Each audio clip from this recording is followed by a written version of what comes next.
All right, so first and foremost, thank you for agreeing to come and sit down with us. This is Jim Koerner of Koerner and Koerner. Obviously, this is Luke Koerner, who is an agent at the CRESI Group.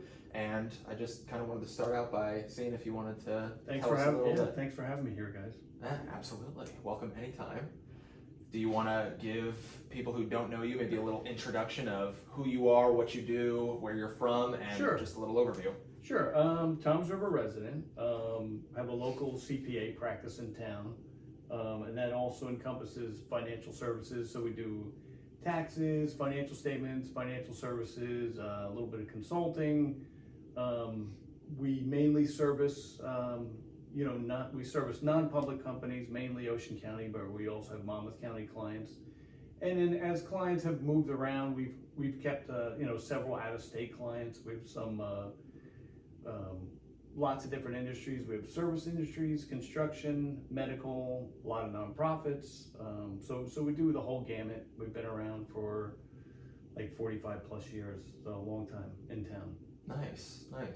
So when you do something out of state, is that a different type of license, or is it like a one and done type of thing? Well, when you're talking financial services, you need a license in that state. Gotcha. But for tax services, you don't need an out-of-state license. Okay. You sometimes have to file certain things with departments of taxations in other states, but you can usually just always file in another state. Gotcha. Yeah. Good to know.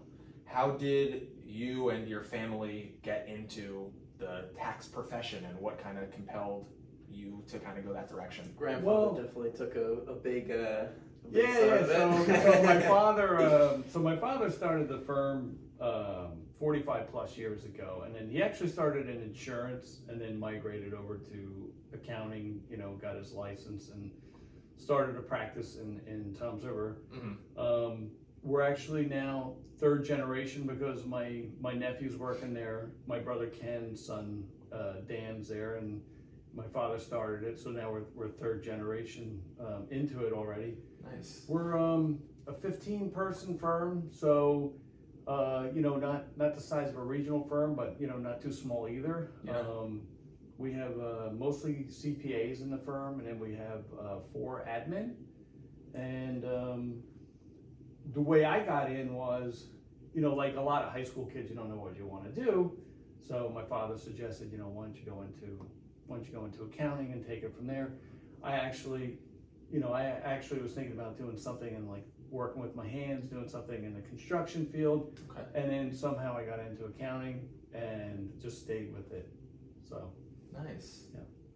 So what specifically were you thinking about doing, like in the construction field? Did you know, or it was just any type of trade or something? No, like that? I'd done a little bit, in high school, and then whenever my father would buy something, I would do demolition on his properties, and I always liked working with my hands, so I always thought I would do something, outside, or something along the trade professions, but just went this way and never looked back. I didn't know you worked construction job in high school. Just here and there for a local guy that had a construction practice. So anyway, Nice. Yeah. Did that make you like more handy as a person, like growing up? No, I was in high school, so I was mainly a laborer. Ah, gotcha. But I'm pretty handy. Nice. And you're into like boating and fishing and stuff like that. When you were younger, did you have a big interest there, or when did you kind of fall in love with that aspect? So my father bought a house on the river in 1977, I believe it was.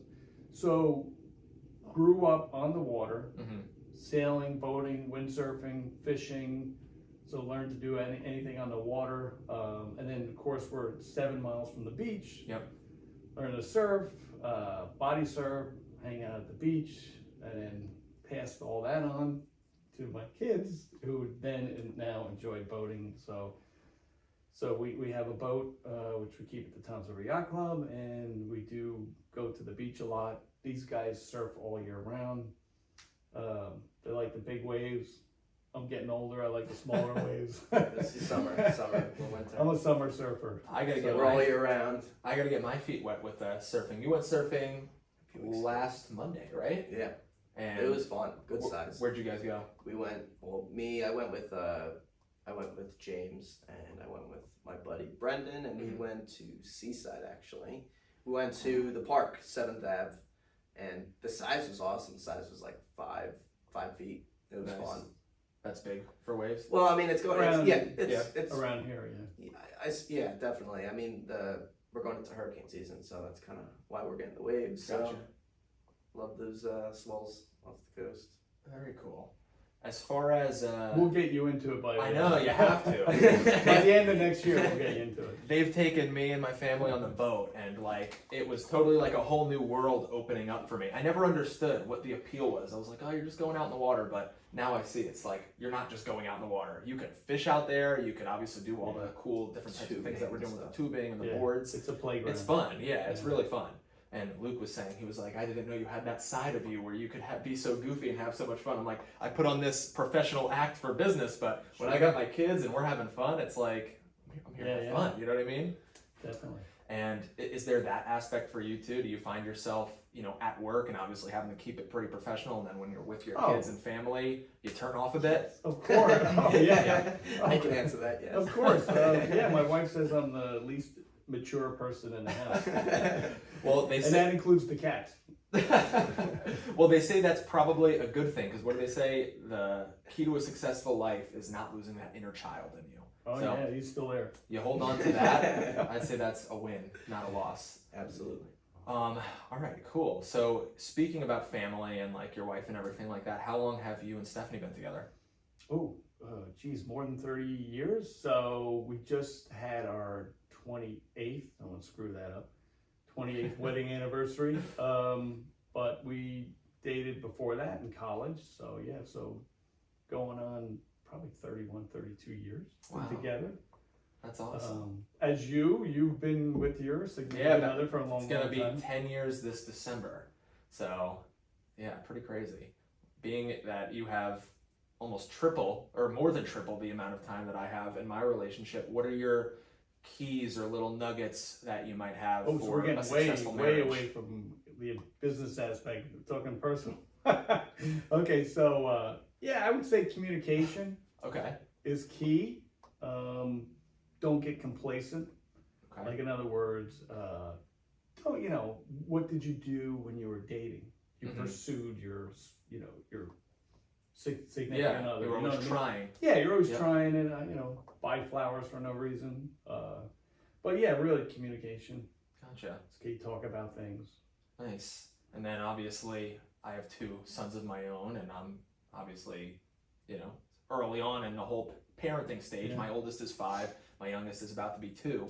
What do you think the impact or effect of having kids in a relationship does, or what kind of what kind of wrench does it throw into things? Well, the wrench is it takes the focus off you, and then you're dealing with a whole new situation where you might not have time together because your kids have needs, and when they're really young, bedtime, school, and it's when they're really young, they might be screaming, and you have to keep your composure, and and then it might wear you down to where you had energy to do things, and the focus is on them. But and when they get older, of course, it frees up time. But I would say little kids, little problems; big kids, big problems. Because that's a good one. I've never heard that before. Well, because you're dealing with them in the household, and then when they get older, they're driving, they're drinking, they're experiencing things. Not Luke. Luke's not drinking, right? They're experiencing things. You might have a flat on a bike. Now you got a car repair. Yeah. You got engine problems. You got. College. You're going to get a call in the middle of the night saying, "Hey, I need help. Can you pick me up? My car broke down on the expressway somewhere or something." So. Yeah, little kids, little James's problems. boat incident. Yeah, boating incidents, and then of course you're always in another state when things happen. Yeah. So I was. It's like the worst timing possible for everything. I was in another state, and James was calling me, telling me the boat is dead, and he's in the Barnegat Inlet, and Was this the sailboat incident that I heard? No, you were around for that. No, I was in Maine. I was in Maine. Oh, so, yes. So anyway, no. The sailboat incident was totally completely different. Oh, okay. I did hear a little bit about that. Yeah, so you mean you're a good dad. You I try. yeah. I'm figuring it out as I go. Like I think everyone is. You have one more boy than I have at this time at least. Yeah. Isn't it interesting seeing how different they can be, even at like a young age? Like I've met Yeah. all three of your sons, obviously, and me and Luke are obviously really close. We work together. I could still see that there's such a big difference between James, Mark, and Luke. Yeah. Even probably naturally with like, what are your feelings towards nurture versus nature? Now that you've had three kids. Sometimes parents influence the kids too. Like you're harder on your oldest. You're more of a helicopter parent. So that kind of molds them. So they may have their own personality, but you also may be molding them a certain way. The middle one, they're kind of along for the ride. You know what I mean? It's your second one, you ease up a little more, and then by the time you have your other ones after two, then Forget they have a lot more. They have a lot more leeway, latitude. They figure out things much quicker because they watch the other two influences. Yep. Yeah. So your first one might be forming sentences a year and a half. Your third one is like 8 months in, they're talking to you. Yeah. So that's how it is with Roman and Ashton. Like literally the same exact way. This morning we took a walk to the beach, and last night we left like a crab trap. So we caught a crab overnight, threw it back in. It was a tiny little one, not a keeper. And on the way back, it's like 6:30 in the morning, 6:45 in the morning. My little guy, 2-year-old's like walking down the street, like singing and dancing down the thing, waving to dogs and people. And my first, Ashton, he would never do something like that. He was a little bit more shy and reserved. And I find myself thinking, like, this little guy who's about to be 2 acts like Ashton did when he was, about to be 3 or 4 even for that matter. So it is crazy. I think I'm the youngest, so I probably was least looked after, and so the most you came had out all right. Came out okay. Did a lot of stuff. Yeah, definitely. Had some fun. Yeah, but came out okay. Awesome. Well, definitely some good parenting and life advice, obviously. I like that one saying, little kids, little problems, big kids, big problems. I'm going to start using that. Yeah, I mean, you lead by example. Don't sit on the couch and drink beer and eat potato chips all day. You know what I mean? Keep up a nice house, be involved with your kids, take them to sports. Yep.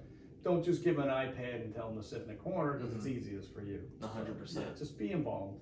So speaking about setting a good example, Luke is obviously in karate, and you're a 3rd-degree black belt, right? Yes. You were in martial arts for a while. What was your journey, and how did you get into martial arts, and where did you end that journey, or where are you at right now?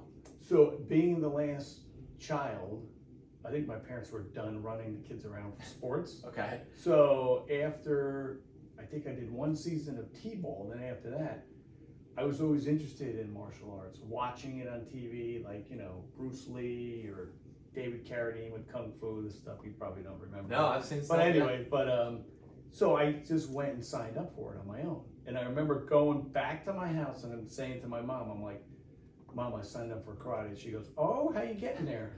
And I used to take all my gear, because you have sparring gear, you have headgear, hands, feet, cup, so you have all that gear, and I used to throw it in my bag along with my uniform, which in Korean, so I took Taekwondo, which is a Korean ancestry, and Luke's in karate, which is Japanese. So, each discipline will have its own, like, Jiu-Jitsu's Brazilian, that's, Jiu-Jitsu, and then there's, Kung Fu, which is Chinese, and so on and so forth. So anyways, I took Taekwondo, so I used to throw what they call dobak, which is just your uniform, in there and all my gear, and I'd throw it over my shoulder. I'd ride my bike from my house on the river downtown, and I'd go to the Ocean County Karate Studio downtown. Oh, okay. Yeah, and so that's where I got my start in karate, continued through college, and then continued after college, did it for on and off 20 plus years, and then now I just train on my own, mainly boxing. Yes, because we have to get back into it. We have boxing. Yeah, so mainly things start to go when you get older, hips, knees, things like that. So more now concentrating on my hands. But yeah, so I got to be third degree black belt like Luke. Oh, okay. So in my discipline. Oh, I didn't know it was the same exact degree of black belt. That's pretty cool. Yeah. So So you guys which are I started when I senseis. when I was Luke's age. I started when I was 16. You started when you were 8. So Younger, Yeah. 7, 6, maybe Double the 7. jump. 7 on or you. 6. Yeah. Gotcha. So, but yeah, good experience. Keeps you disciplined. You know, keeps you limber. You're always trying to, keep your body's your temple, and you're always trying to like maintain that. So 100%. that's good. And I feel like especially nowadays in America, a lot of people don't take care of their bodies, and it's almost normalized, which is really a shame in my Yeah, opinion. well, we eat a lot of junk. you Yeah. know, and it's easy to eat junk, and it's hard to eat healthy, and that's the problem. That stuff's Yeah. banned in other countries. I know. Literally, if you look Yeah. at like a burger from a fast food restaurant in Europe or a burger at a fast food restaurant in America, Way it's like different. double the amount of ingredients in America. It doesn't make any sense. I knew this guy who actually used to live off of Dayton. His name was Edmund. Really nice guy. Right downtown, connects Hooper and Main Street over there. And I forget which country he would go to, but it was some type of European country, like an Eastern European country. And he would tell me, it was like his biggest pet peeve was the food that we had here. He was like, I can't wait to go back over there, because he went Yeah. like for half the year. He like taught over there, taught English or something crazy and cool like that. And he was like, when I come back here, I feel like trash. You could feel it in your Yeah. skin, you could feel it in your stomach. You have He to was go like, out of "It's your totally way. You have different." to go out of your way to eat healthy, and you have to spend Yeah. money. You have to spend more money, and you have to go out of your way to prepare things. Eat what you can at home, and bring it out of you. Bring it to work. Yeah. Don't Me and- just Me and Yazzie want to get chickens so we could like have our own eggs and like do like a little garden and stuff. He wants to get chickens. We have the Mining River. Well, yeah, I'll I help mean, you build the chicken coop. I mean, they are a little dirty, but I mean, you need a pen, otherwise, the fox or the Yeah. birds of prey will eat them. A closed-in coop. Yeah, they need a place to go. They are messy, but with the cost of eggs, it might be worth it. Yeah. There's a bunch of chickens in Winding River. There's a homeless population in Winding River, and I ran into biking back there. I'm riding my mountain bike and ran into a bunch of. They had at least 12 chickens out there. 12 chickens? At least 12 chickens. Yeah. They got to be laying at least 12 to 15 eggs a day. You got me. It's out of my realm. Well, you know that pathway that connects your old neighborhood, the Cranmore neighborhood, over to Money Island, like through the Yeah. woods? You know that one? I think there's homeless chickens over there too. Oh, it could be. One time we released a mouse. We had a mouse. You're talking about Brown's Woods. Is that what it's called? Brown's Woods? I don't The even know. cut through from Cranmore over to 7-Eleven. Yeah. Yeah. That's called Brown's Woods? Brown's Woods. Okay, interesting. I didn't know that it was called Yeah. that. 'Cause we've only been there for a couple of years. I didn't grow up like playing over there or anything like Yeah. that. But we've been in there. We caught a mouse in our house one time with a humane trap, and we released it over there. And we hear pop, pop, pop, pop, pop, like a barking from a chicken. And sure enough, there's this like black, like staunchy big chicken walking around in the woods. I was like, You could have fed the is that a mouse. chicken? Well, we released it. I'm sure something ate that mouse, but we at least gave it its chance. So. But yeah, we want to get chickens. We just like the idea of like, just another responsibility, and it's a fulfilling like thing that, you have a responsibility. Like, hey, we're going to tend to the chickens. They're providing to us. Do you have the yard for it? We have a third of an acre. I mean, Yeah, we you could should, yeah. we could have a decent sized I'll tell you what. You get your chickens. Let me know how it goes. Yeah. And then if it goes well, we'll You'll get get you. ours. Sounds good. I'll get a rooster, and then I'll give you some chicks like a few months later after they mate or something. No, I don't think in Tom's River you're allowed to have a rooster unless it could violate the noise ordinance because they're so loud so early. Roosters are a pain in the butt apparently. We've done some And research. sometimes they don't just, quack at the crack of dawn. Sometimes it's sort of throughout random. Sometimes throughout they're the known day. to be like Yeah. aggressive and nasty and stuff like that. So we have a dog too, so that would be something we'd have to consider. But we're not going to do any of this until we redo our place. We have a Cape right now, and after having 2 kids and liking to host and stuff like that, we're probably going to rip the top off of that and then make it like a conventional colonial is our goal. Well, if you want to move, I know a good guy. If I need someplace. Absolutely, trust me. I would be more than happy to use Luke if we ever did decide to move, but we've deliberated about it quite a bit. I think we're staying put. We like the beach. We like the location. You like where you're at. Yeah, I'm a big believer in the neighborhood too. Like any house that sells, like there was just a ranch that sold in our neighborhood for $720,000. or $705,000. Like a typical like 1,800 square foot ranch. That's crazy. Yeah, it's obscene. No, that's nuts. Yeah. Like we wouldn't have been able to buy in that neighborhood when we did if those were the prices. But Right. it's a lot of new construction going up. You guys know the Little family, Mike Little, my old broker. He lives in a somewhat new construction, right on the water over there. There's a couple multi-million-dollar homes that are right on the water over there, and you've got the public beach. You can see the fireworks. It's not in a flood zone, so we save money that way. And we just think we can't beat it. If we go to like a nicer neighborhood because, a prestigious school district or something like that, it's like you pick your demons basically. You pick your curses. It's, okay, now we're in a nicer school district, but we're 20 minutes away from the beach. And, instead of worrying about, a certain type of people that our kids are commingling with, it's a different type of annoying type of certain people, snobs and stuff like that, and hardcore liberals, which I'm not afraid to say. I'm not afraid to say, like, I don't want my kid getting indoctrinated to all the crap that they're trying to indoctrinate kids into nowadays. Yeah. So that's important for me. So I'm like, I feel like we're in a happy medium. We both went to South, and I feel like we turned out pretty fine, and I think it's mostly the parents' influence that really rubs off on the kids. Sure. But all right, jumping back instead of just shooting the stuff. Yeah.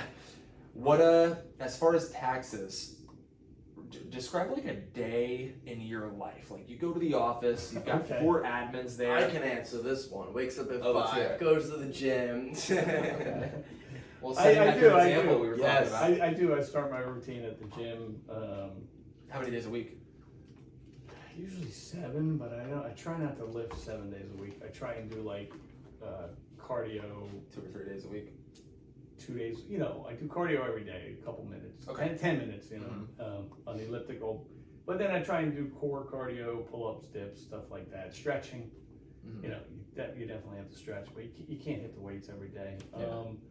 But yeah, so start the day over at the gym, head into the office, depending on whether it's tax season or not. If it's tax season, you're gonna have a backed up stack of work. Just you might be reviewing or preparing tax returns. You might have a full scheduled meeting with clients, so you might do 6 client interviews during the day where they're coming in, they're discussing their taxes for an hour with you. You're taking their documentation. You're asking them like what happened during the year. Sometimes it's like a therapy session, Yeah. Because those We get that in real those estate, documents describe like what happened to them during the year. Like, did they take a distribution from their early distribution from their IRA? Like, why? What happened? Did somebody need money for some catastrophic event? Because something you don't want to do is take an early distribution. So. Yeah, so it's during tax season. It's highly tax driven. It's meetings, it's reviewing, it's prepping, and if it's not tax season, we do all our continuing ed during our slow season. Yep. And then, like I said, we do financial services, so we try and do all our client reviews, because if you have somebody's assets, you got to get together with them. You got to talk about their account. How's it doing? Do you want to make any changes? So we have all our client review meetings. That's like the financial the advising financial part of stuff, right? Right. Okay. And then Go ahead. Go ahead, yeah. And then, we might be doing financial statements. If somebody's, buying a company, we might be analyzing somebody's statements from another business that they're looking to buy. Okay. We do some payroll services, like quarterly payroll for probably like 30 to 40 clients. We do payroll. Okay. And we have other stuff that we do, but we're usually always busy. Gotcha. As far as tax season, financial advising, income-wise, not like exact numbers, but percentage-wise, what's the most lucrative in that tax sector? So if someone's watching this that's thinking about becoming an accountant or financial advisor, what's the best thing to focus on? Well, who I've seen make a lot of money are anesthesiologists. Because a lot of times they float. They don't have brick and mortar building. They float between surgery centers, hospitals. So once they pay that huge insurance bill, then there's no overhead. Okay. So typically they make a ton of money. But like I a mean, different industry. yeah, but people in the insurance industry do well. I mean, but it's like anything else, and it's like what you make it. I know some realtors that do really well. Or are trying to do really well. Or trying to do well, yeah, and you will. But being on the other side of the table, you see what successes they are and what losses there are. So Yeah. it's kind of like, There's no fudging those numbers, or else someone's yeah. gonna So wind that's up that's getting in trouble. yeah. So that's what like public accounting is. Just like as opposed to industry accounting where you work at one place, you do the books, accounts receivable, payable, you're the controller or whatever for one place. Public accounting, see a lot of different industries, see like what works, what doesn't work. Like when somebody comes to you and they're like, yeah, I want to start up this antique shop, or it's like, oh, you sure? Because a lot of these businesses just aren't going to make it. Yeah.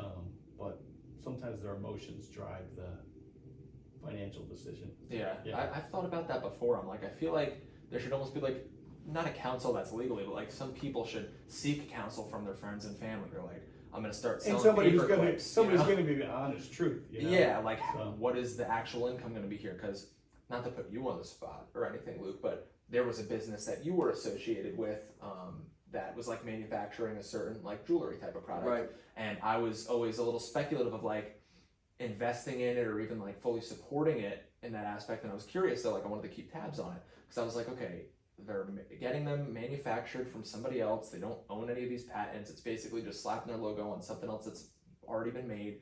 The type of jewelry that it was something where there's already very well established brands and there was no actual face behind like the brand pushing it. So there wasn't that like brand value or like Superman value if there's someone significant involved. Right. And then also it wasn't Could anything. this be the watches that we're talking I'm trying to do it low key. Actually, they are nice watches. They're very nice watches, and he gave me one at one point, and I appreciate it, and I still got it.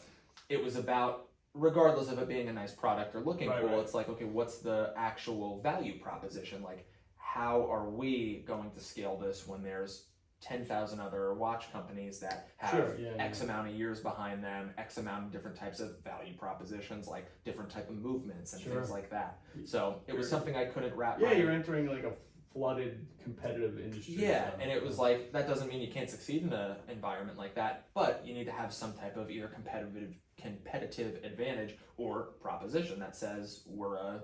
like our business, our slogan is the no-brainer choice. You have to be the no-brainer choice, or at least a very good choice if you want to stand out and be able to make some money. Mm-hmm. So, that was something that I thought of, and I see that with a lot of different businesses. I'm like, how does this make money? How does this pay the bills? And why did someone maybe bet their net worth on this, or refinance their house? And so how did you come up with the logo no-brainer choice? Or not logo, but the slogan, basically. Yeah, because. So put it this way, I was on a team in the past where I saw how things were done, and I saw simple things that would make us not just one of the 10 different competitors out there that were competing with each other for the same business. I was like, okay, we could do just an amazing bang-up job, do it for a reasonable price, and just go above and beyond with expertise, knowledge, and the service that we provide. And you can ask any one of my clients. Anyone asks us a question, if we don't know the answer, we get back to them within a couple of hours with the right answer, or we direct them to someone that can ask that, or can answer that question. Like somebody asked me a very in-depth tax question the other day. I referred them to speak with their accountant. I said exactly what to ask. I said, hey, we can hop on a phone call. We did just that. I portrayed it in the way that I thought it would be more digestible to the accountant. And he was like, yeah, so in that case, he would recommend doing X, Y, and Z, and give us steps from an accountant's perspective to follow, so we don't have any mistakes come tax season and we're filing and we're doing whatever you need to do. It's out of my realm of you don't have to business. Have all the answers, just have to know where to get them. A good realtor is somebody that is basically taking the reins of a transaction, putting it around everybody involved, and keeping everybody in their place, informed, on the same timeline, and obviously being able to help out and add our expertise where it's needed. And I think that's perfectly portrayed in our business and why we kind of stand out to be the no-brainer choice. I actually went on an interview with a family that was selling 2 properties yesterday, and they were referred to a couple different people because it was a big family. I was one of the people that was brought in, and they both had both of the people in the couple. There was a husband and wife, and then there was their mother as well. That's the family. They're selling 2 properties, and then they're going to be buying a property. Both parties were like, wow, you're like, so different than the other realtors. 2 selling, 1 buying? So they're moving in together? Exactly. Okay. Yep. Okay. So they're selling a property in an adult community, and then they're selling a property in a neighborhood, and then they're going to use those funds, come together, buy a nice big house in a nice neighborhood, and live together. So, everybody's got their different reasons for different things, But the point I'm trying to make is, as soon as people see clear communication, no hesitation with answers, obvious knowledge of the local market, and then knowledge of the real estate process in general, you're already above or beyond, 99% of the people in this business. And I'm sure that's the same in the tax world. Yeah, you got to pick up the world. phone too. I mean, like, don't hide behind the phone. Get back to the client as soon as you can. Yep. Like you said, try and solve their problems. There's a disclaimer that I have in my selling and buying packet for people, and it says important. We are about to embark on probably one of the most important journeys of your life with probably the largest asset that you're handling at this moment. Make sure that everyone on your team is absolutely top notch. Lender, mortgage broker, the attorney, an accountant, everybody that's going to be on your team or on your side needs to be understanding what the goal is here, responsive, communicative, and just someone that actually knows what they're doing. Mm-hmm. And I make sure everybody understands that, because too many times, and I've told you stories about this, I'm with an attorney that decides to only go on the computer once a week, or somebody that doesn't want to pick up the phone like you were just saying. Right. We all need to be on the same page if we want to accomplish the same goal. So that's something I think is spread across every single business, and you probably see that too. You guys have 4 administrators at your firm, and what are some of the things that they take off your plate and do for you to make sure that you guys are being responsive and answering questions and always available? Fielding people when they come in, trying to head off their questions and get them answered in the front before they have to, meet with us, and we have to sit down and take time out of our day, which is okay. Mm-hmm. But I'm saying. But our our admin staff is very knowledgeable. Like most of them have been years and years with us. We have one person who started in a work program from high school. Oh wow! She started when she was 17, and I don't want to give up her age or anything, but she's been with us for more than 40 years. Wow! So that's incredible. Yeah. So that knowledge is. Her knowledge and her speed, and you could just say anything about a client. The client has they have the kid named Jim. She'll know. She just knows the clients, and we have over 1,500. Oh my goodness! Yeah. Wow. So that's invaluable. An internal database. Yeah. Exactly. Yeah. So just for them being able to handle things. And then, if they can't, they pass it on to us. But a lot of stuff does get handled by them, so which is great. That's awesome. It shows that you guys, as the owners of the company and the bosses, really are doing something right by having people stick around for long periods of time. You can tell when it's not a bad place to work, It doesn't sound like it is. Yeah. I mean, someone told me a while back, you can tell more from a company by how quick their turnover is than how much profit they make. So how they're treating their people, how they're retaining people, that's probably a bigger key indicator than, the money that's coming in. Rather, when you're interviewing for a place to work, you want to see that people are there, they've been there for a while, and they're happy. Right. In our industry, probably one of the biggest challenges is getting qualified help now, because a lot of the accountants now are aging, getting older, they're retiring, they're selling their practices. Not enough younger people are going into it. So, like, if there's anybody out there thinking, if they have any clue about going into accounting, then by all means do so, because there's a big shortage. So, with low supply, it's going to drive up the wages. So, all the firms right now are either poaching people from other firms. Oh wow! They're taking people right out of college and training them, but there doesn't seem to be a lot of that middle area where people with a few years of experience that you could pick up.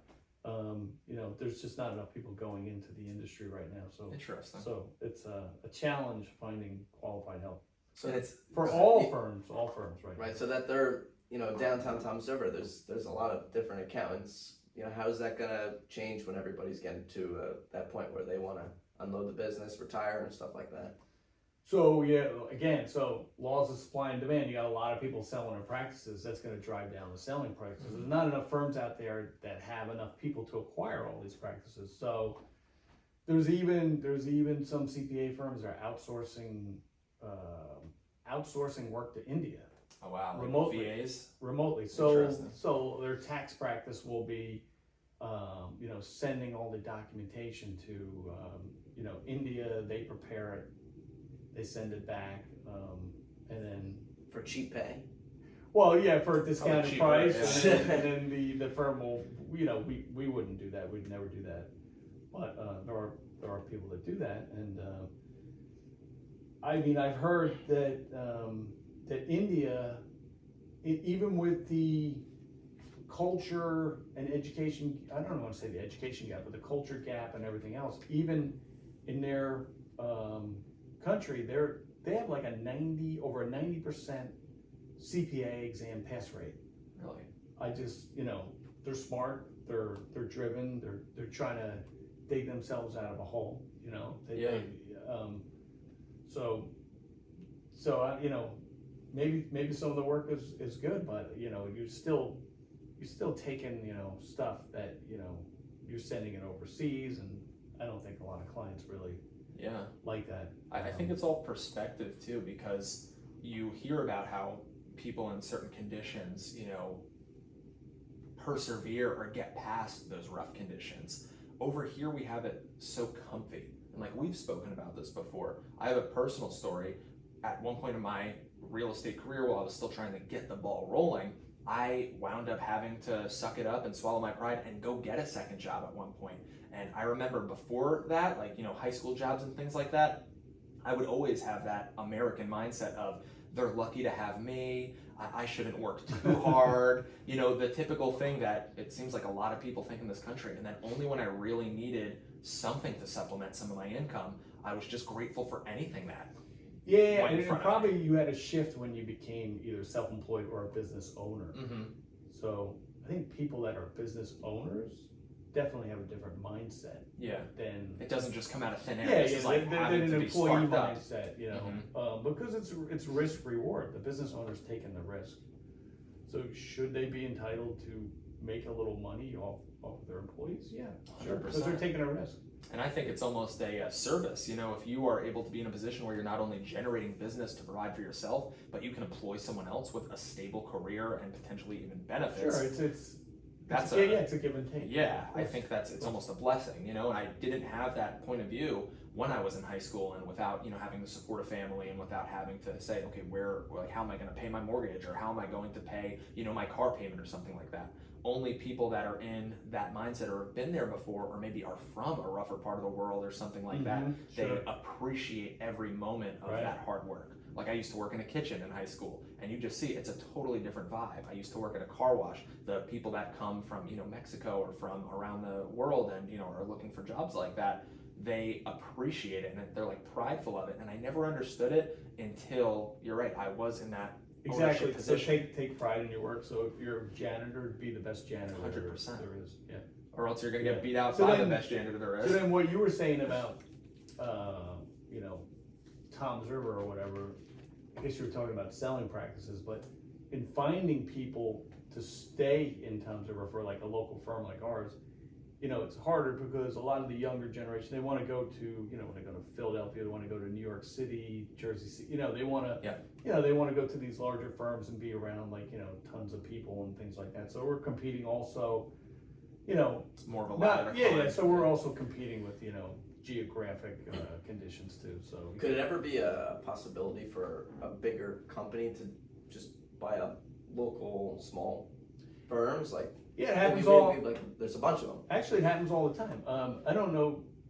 So as far as accounting firms per se, but there are a lot of private equity firms out there that have cash to burn, and they buy up certain companies. They'll buy up contracting company, like pest control company. Yeah, I've seen that before. Dental practices, and then they'll get rid of the owners who started the company because the owners are selling. Yep.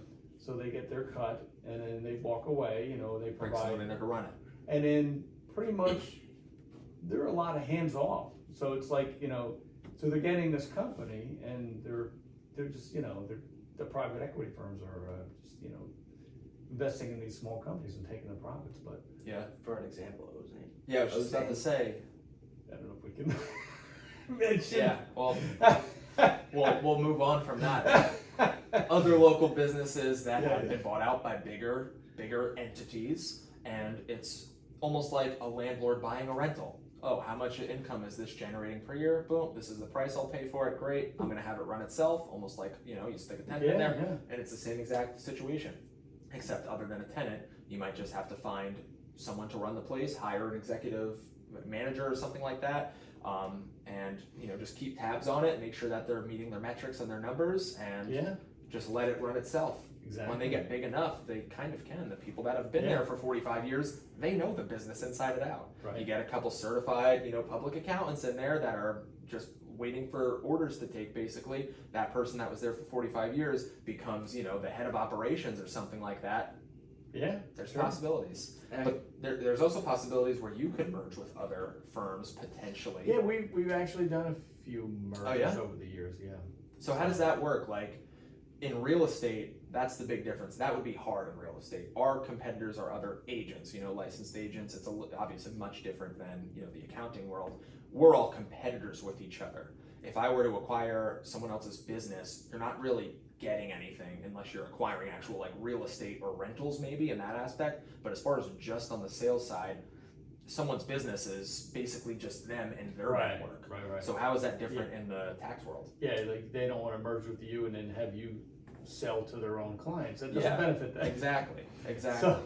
So the way it works in the accounting world is usually that you're approached by another firm, like a retirement-minded partner that's looking to get out.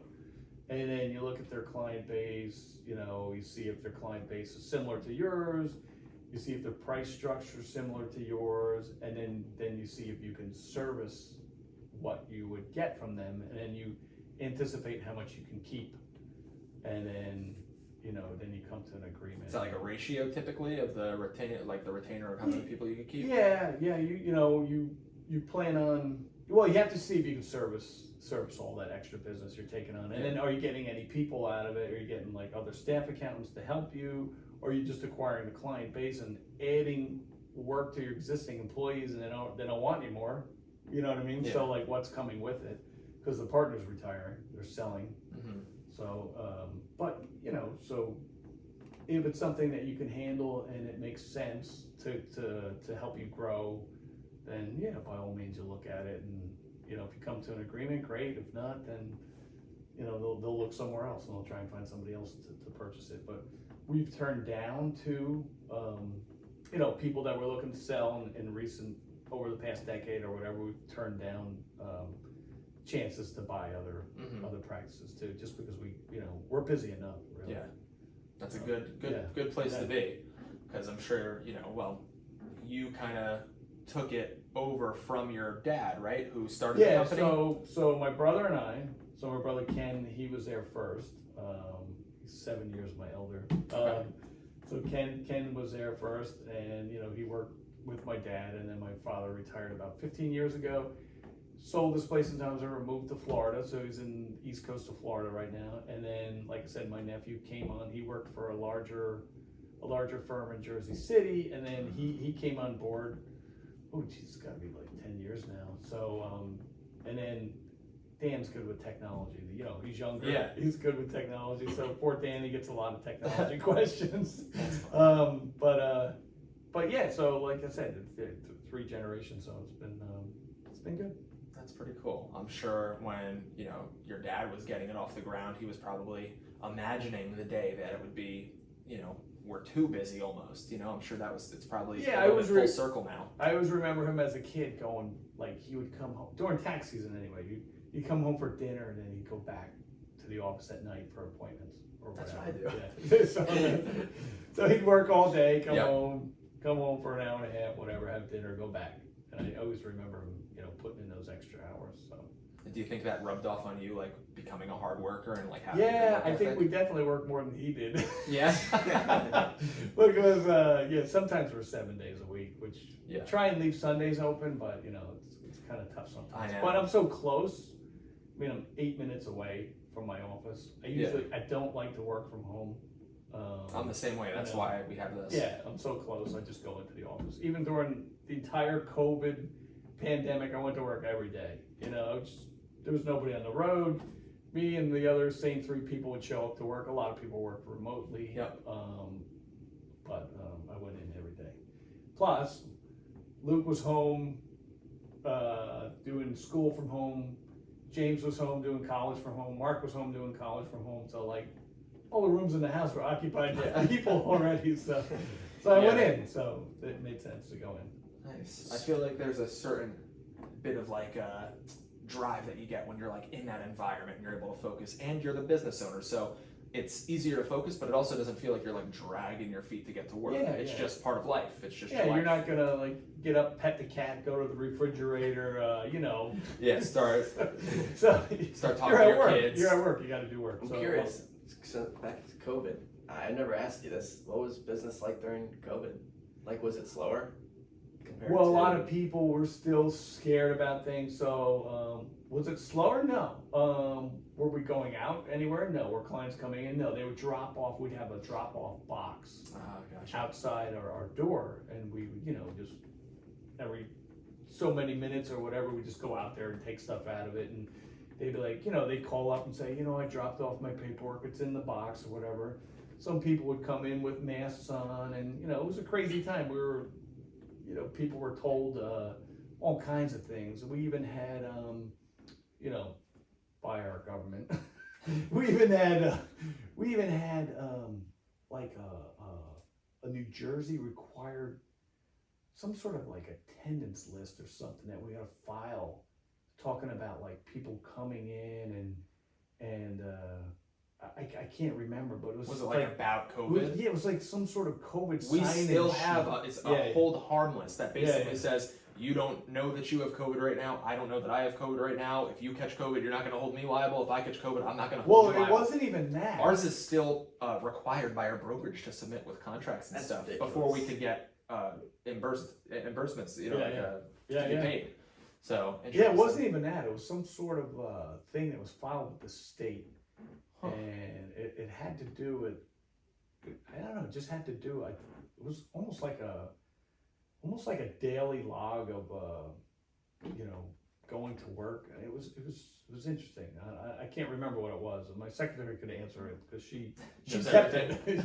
She kept the log. I don't remember. I was just like, I didn't want to deal with that. Interesting. But that was a crazy time. But still did tons of work, just didn't meet with clients. And I'm like, sometimes you get lazy, hey, this, them dropping off stuff, this is pretty cool, I get to do their work, or that, but it's always nice to have the back and forth, face-to-face meetings, so. Yep. Some people prefer, some people drop off, some people email it to you, some people, secure email or whatever, and some people want face-to-face. Yeah. They might have an issue to talk about. So when we're always trying to dig up business or dig up inventory, we're always trying to, get in the house, get in front of somebody to try to like build that connection. Because like we were saying before about the slogan of being the no-brainer choice, a lot of that is just trying to make people feel comfortable and understand that we're not typical salespeople. We want to sell houses. We don't want to sell ourselves to people. You know what I mean? Right. That would be prostitution. And we're not in that business. Unfortunately though, even though it sounds funny, a lot of agents in this business, especially people that have been around for a while, they think it's all about just like wooing someone into a contract and then slacking off on your job. I want to take as much time up front for somebody to sign a contract with me, get to know me, and then I want to completely knock it out of the park once they do agree to do business with us. Right. And I feel like it's easier to do that, face to face, and when you actually do establish that relationship with somebody. Yeah. So being that's the case, have you gotten a lot of referrals from existing? Yeah. So probably one of our biggest sources of business, as we're moving down that timeline of being in business, is past clients recommending us to people, or friends and family seeing that we're always posting about it and showing our success stories and showing our reviews. They're like, oh, you know what? If I think of real estate, it's going to be the CRESI group. It's going to be Justin. It's going to be Luke. I tell Luke all the time, just from like a mentorship status, the most simplistic way to think about this business or any business, but let's just take real estate for example, is whoever is thinking about real estate, we want them to think about you. We want someone to think of a rental, we want someone to see a HGTV show, and we want them to instantly have us pop into their heads. Sure. That's our goal. Stay in front of them on social media, make sure we're showing our results and showing our professionalism and expertise, and the rest kind of takes care of itself and just compounds over time. Just like you with getting multiple clients, eventually it gets to a point where you're just like, hey, we've got 1,500 clients, we don't really need any more. Yeah, or you can be more selective in Yes. who you take. Like, do I want to work on, like, from a real estate perspective, do I want to work on this $500 a month rental that's an hour away? No, maybe I don't. Maybe I can focus on, you know, this price range, this area. Exactly. I was there for a while, you know, at the last group that I was with. A lot of those beginning years were running around and doing things for other agents and trying to learn. And, you know, it's important to just get your feet wet and start doing the work, because I think anything in life, you know, you want to go build a chicken coop like we're saying before, you want to become a realtor, you want to become a business owner, you want to invest, just start doing it. And things are just going to fall into place. The right questions are going to pop up. You're going to have to be forced to find the answers. And when you make a mistake once, when you're like in the thick of it, it sticks with you. You don't make those mistakes again. Yep. At least in my Definitely. I perspective. agree with Luckily, that. I was able to meet you a few years ago. Hey, it's I'm just as lucky. In all honesty, I tell Luke all the time.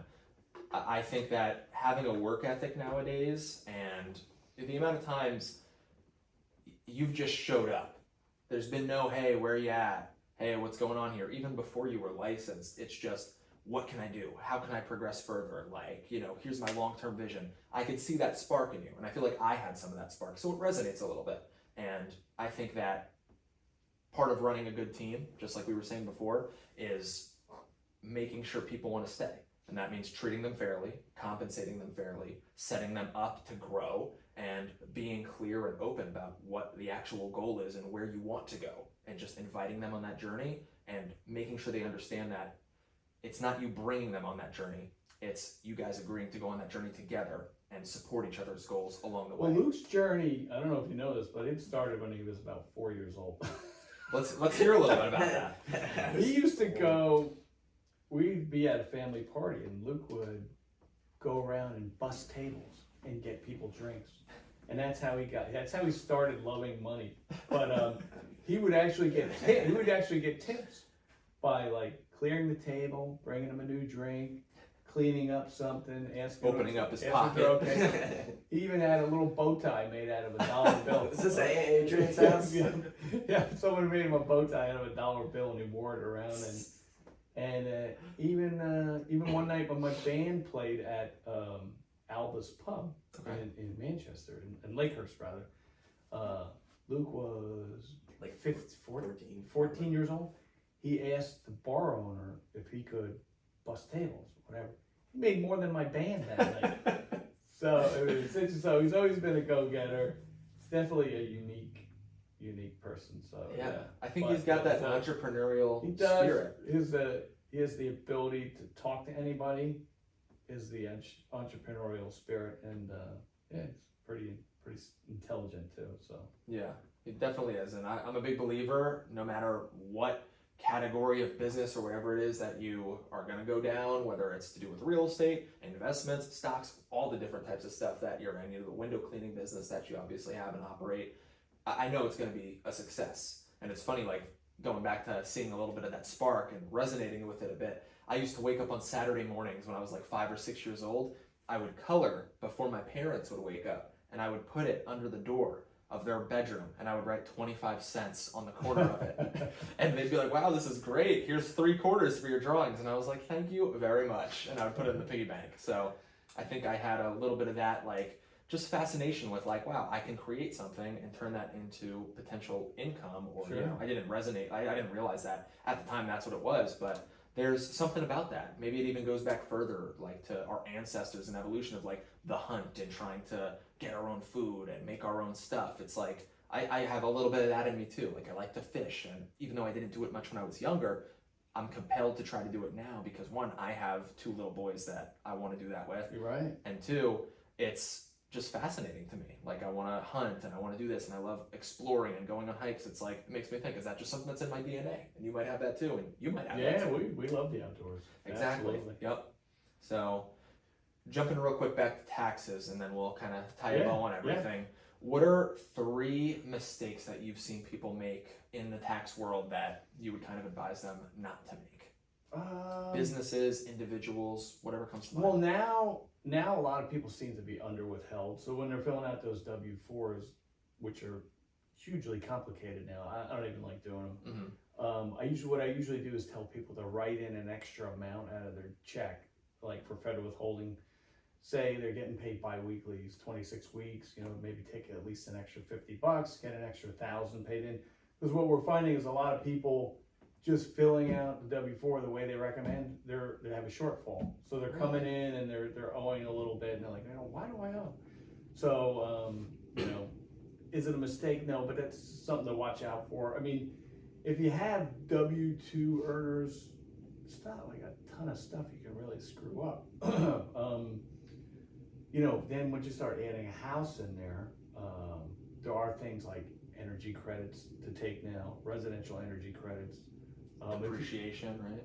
Well, no, that's depreciation is if you're renting something, Okay, if a gotcha. rental investment. So property, like primary residences you're talking like about. if you have a home business and you have a home office, you can maybe get a okay. little depreciation on your Gotcha. house, but that's not a huge thing. But the credits, and then if you have a child, a dependent care credit, like if both spouses are working or one spouse is disabled, you can have your kids in like a camp. You get a federal ID number from them or some sort of like pre-K program or whatever, so you can get a dependent care credit for that. So, sometimes people miss the credits, and then education credits for like college, American Opportunity Credit, that's big.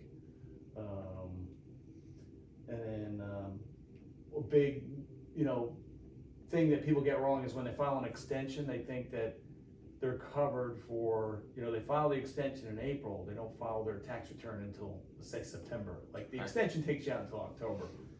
But they think that, it's an extension of time and tax to pay later. But no, the IRS wants their tax April 15th when it's due.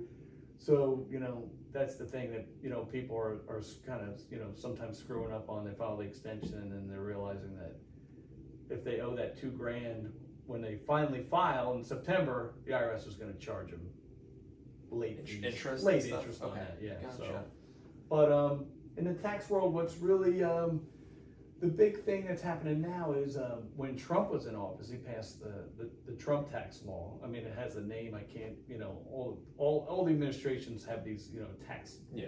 And they name them something. So when Trump got in, he passed. He lowered the rates, all the marginal rates went down like 3 percentage points. So like the top rate of like 39.6, that went down to 35, and then so on and so forth. The rates all went down like 3 percentage points. That is supposed to expire January 2026.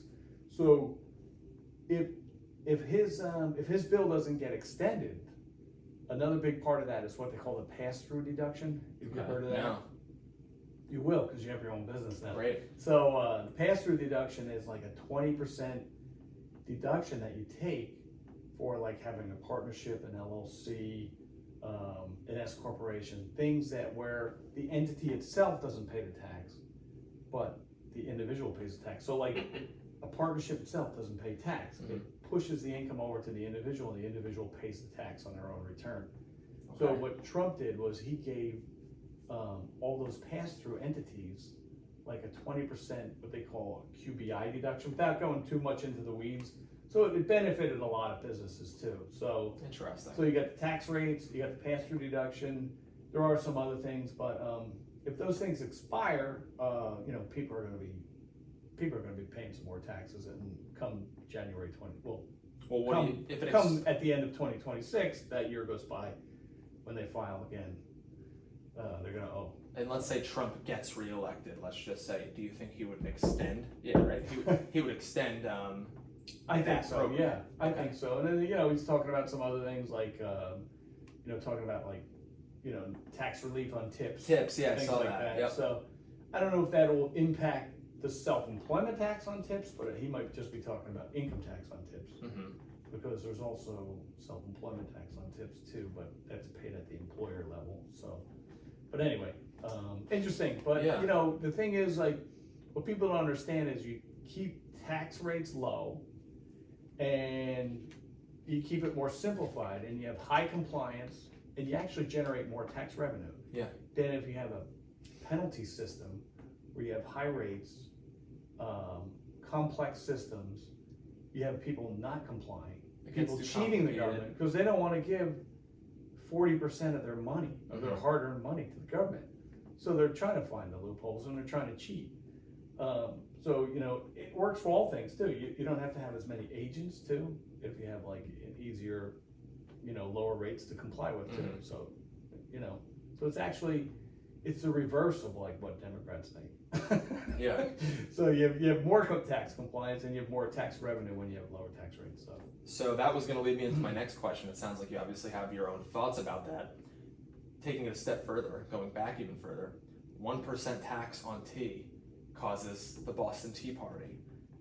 How do you feel about, you know, you see what people are paying, the probably hundreds of thousands of dollars some of your clients are paying every single year to the government. How do you feel about that, and what are your personal thoughts about where we are right now as a country with what we're taxing to people?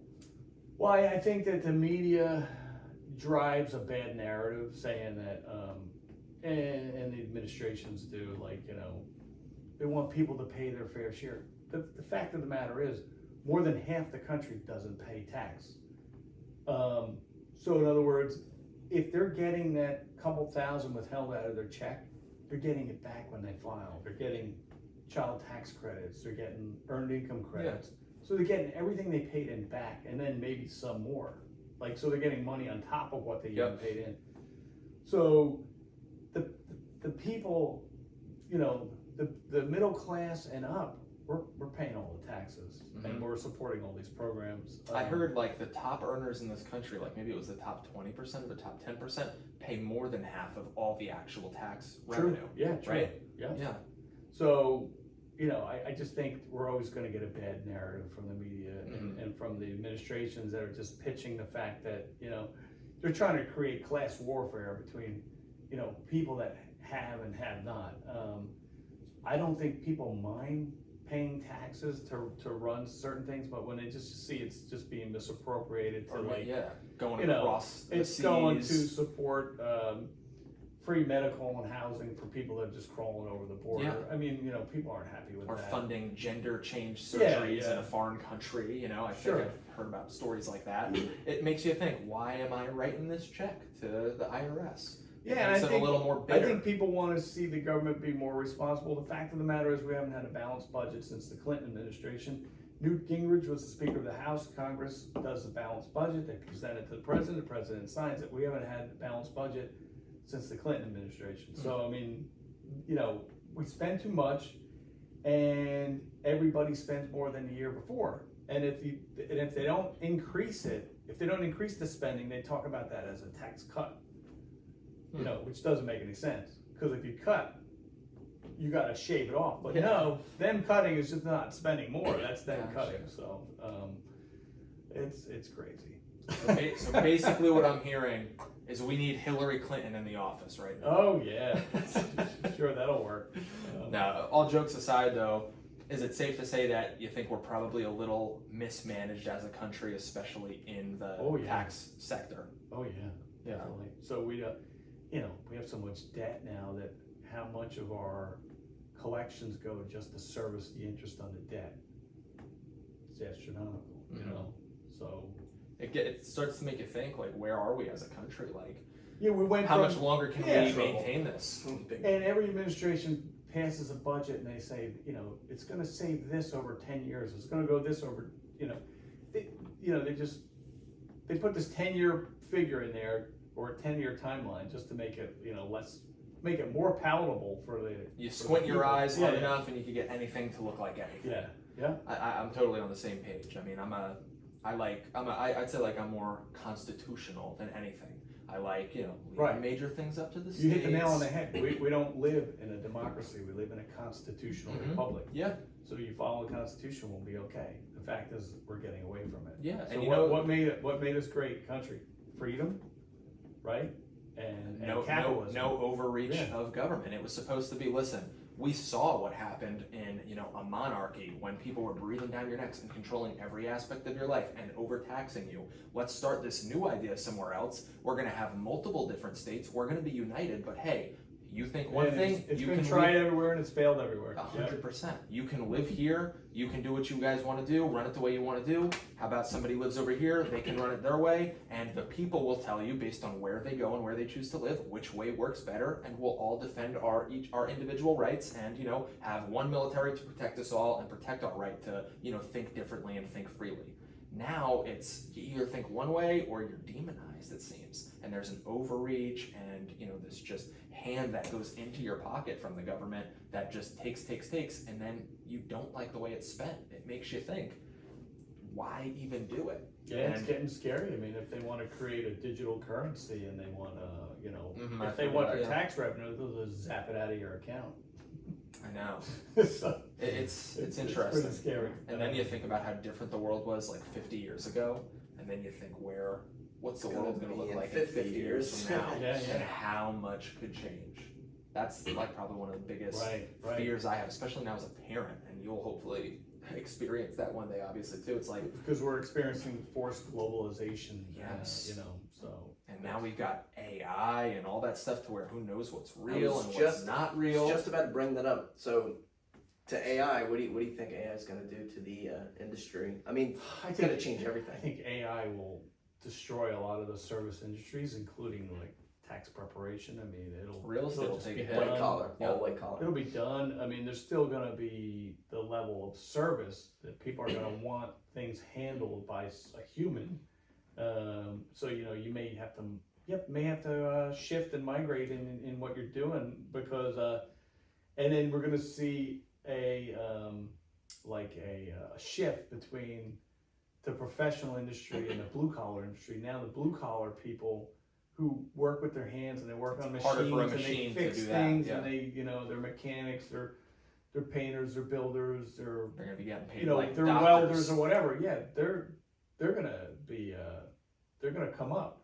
They're gonna be paid more and they're gonna be worth more, and their skills are gonna be needed. Where people that looking things over, giving advice. It's AI is gonna destroy a lot of the service industry. I use ChatGPT a lot, and I could see how smart it is. Like, hey, clean this up for me. Hey, make this better. Hey, what do you think about this? Hey, how could I revise this doc? It's very smart. It's probably within a decade of being able to do a lot of the things that some of us white collar professionals do. Right. And you know what? Where there's change, there's opportunity, but I think you're 100% right. Like I could see you have to figure out a way to make it work for you.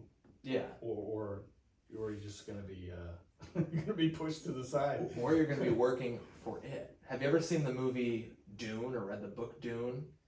Yeah, I might have seen some of the movie. Yeah, but I really just don't remember. That's an oldie. It is, and they just came out with a couple new ones that they remade it. But very good movies too, by the way, especially the second one.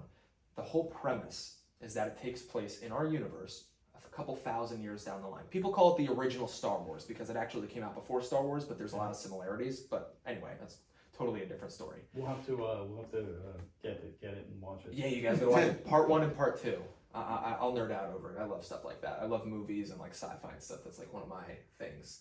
But the whole premise of that movie is that it takes place thousands of years in the future.